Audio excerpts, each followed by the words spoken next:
Ya, Anda masih di Selamat Pagi Cirebon edisi akhir pekan, dan pemirsa di pagi hari ini perbincangan yang sangat hangat di edisi akhir pekan. Saya hadirkan ada Ang Bambang Setiawan, ini Kuwu Bakung Kidul, Kecamatan Jamblang, Kabupaten Cirebon, dan juga ada akademisi dari Sekolah Tinggi Teknologi Cirebon, ada Pak Nur Hidayat. Pak Nur Hidayat, tadi terputus jeda iklan ya, pertanyaan saya. Ini berkaitan dengan Bakung Kidul. Dilihat dari pemetaan, ini semua Anda kan minggu kemarin tadi Ang Bambang menyebutkan ya, Mama Kuwu menyebutkan bahwa ini pemetaan itu kan kita bisa mengetahui bagaimana demografi dan seterusnya. Dari sisi potensi misalnya, ini ada hal-hal yang perlu digali di situ gitu. Dari setelah pemetaan dari Anda gitu, Pak Nur. Ya, saat ini kita masih melakukan proses pemetaan, sehingga memang butuh proses waktu yang lama karena memang. Berapa lama biasanya gitu?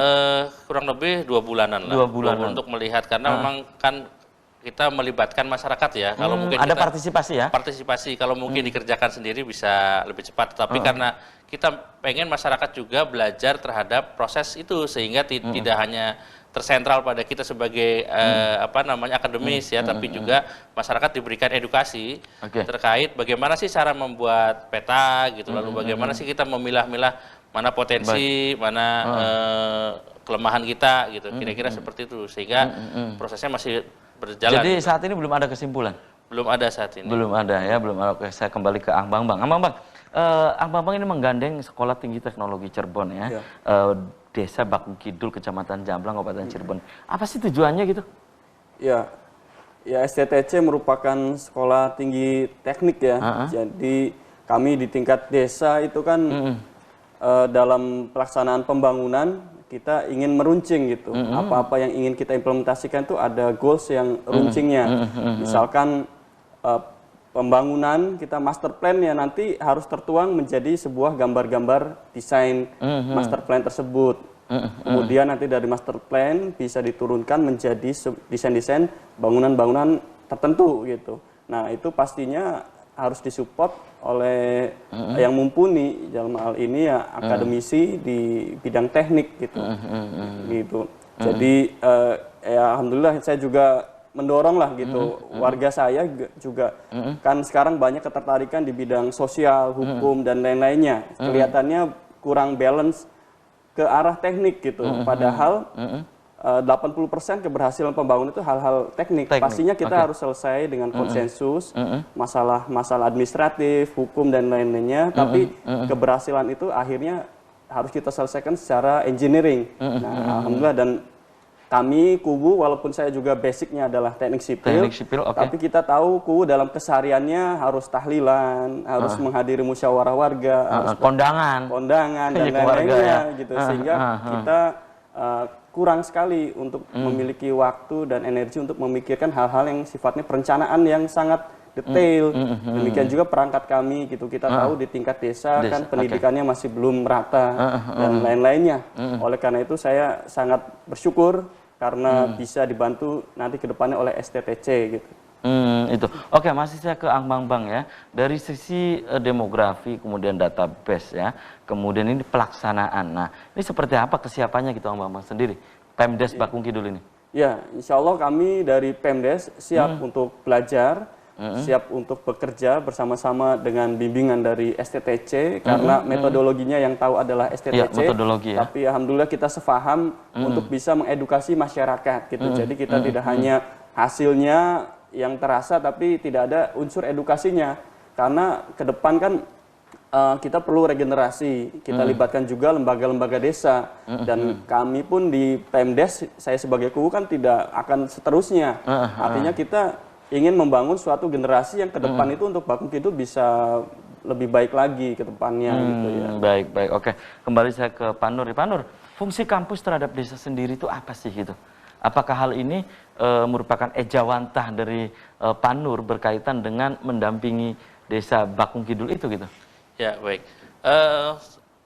Berawal begini Pak, kalau kita lihat bahwa fungsi daripada perguruan tinggi itu kan tadi setelah saya sampaikan ada 3. Yang pertama adalah pengajaran, kemudian penelitian, dan pengabdian masyarakat.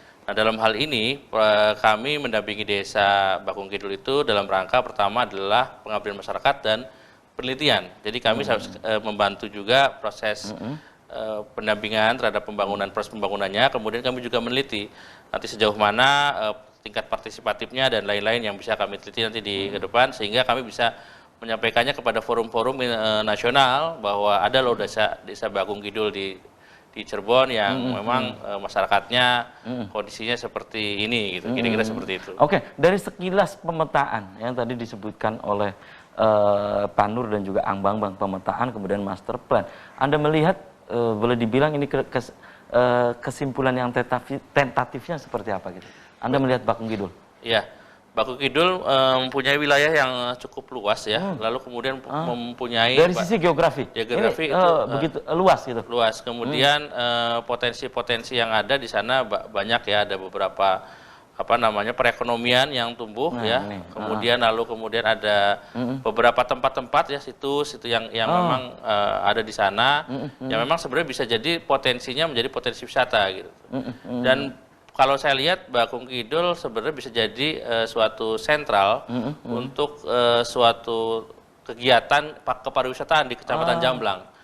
Karena bisa jadi Bakung Kidul ini menjadi suatu tempat istirahat atau rest area lah ya, rest area di area desanya, karena desanya ini masih kantor desanya masih cukup luas, halaman yang cukup luas, kemudian potensinya masih cukup bisa dikembangkan gitu ya.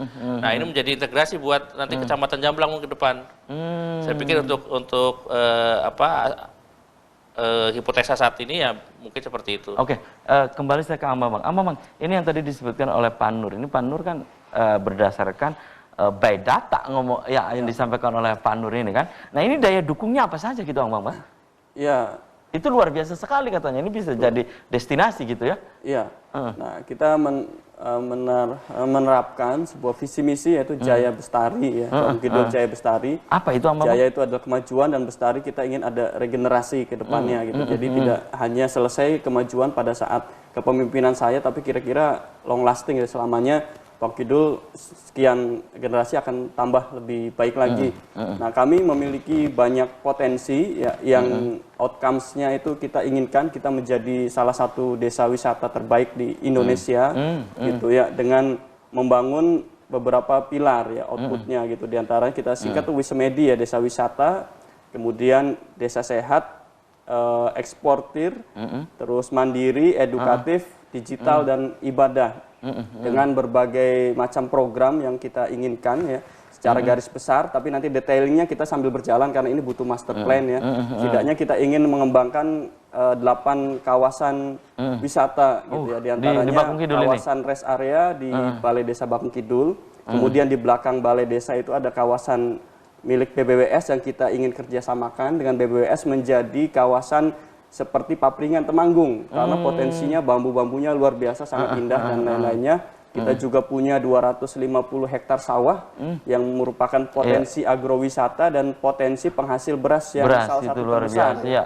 Di kabupaten ya. Sudah dikenal sebagai daerah beras yang penghasil terbesar. Beras, Kita juga dikenal sebagai salah satu sentra pengrajin rotan yang terbesar di Kabupaten Cirebon, yang mana ini merupakan komoditi ekspor yang potensial, yang sangat utama di Cirebon. Jadi kalau kita banyak ekspor itu kan neraca perdagangan Kabupaten Cirebon banyak, dan salah satu basisnya adalah di Bakung Kidul itu sendiri. Selain UMKM kita tahu tape bakung yang sudah terkenal juga ya, tape bakung. Nah ini menjadi potensi kita yang mudah-mudahan bisa dikembangkan.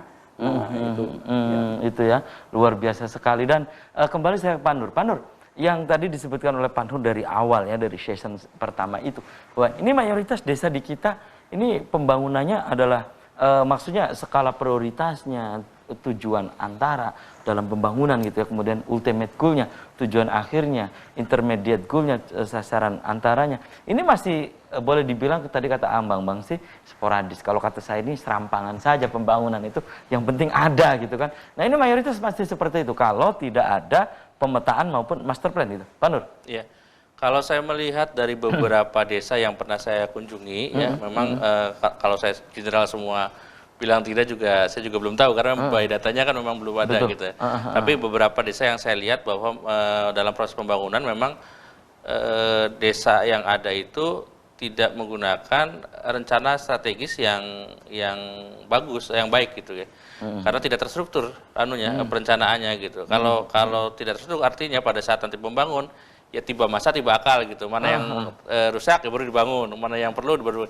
Ya semua hampir kan semua begitu. Ya begitu kira-kira di kondisi di lapangan saat ini. Nah, saya melihat bahwa ketika kami diundang oleh Pak Bambang sekalaku ku Bahu Kidul, kami merasa terhormat gitu karena pertama kami diapresiasi sekali terhadap proses perencanaan ini.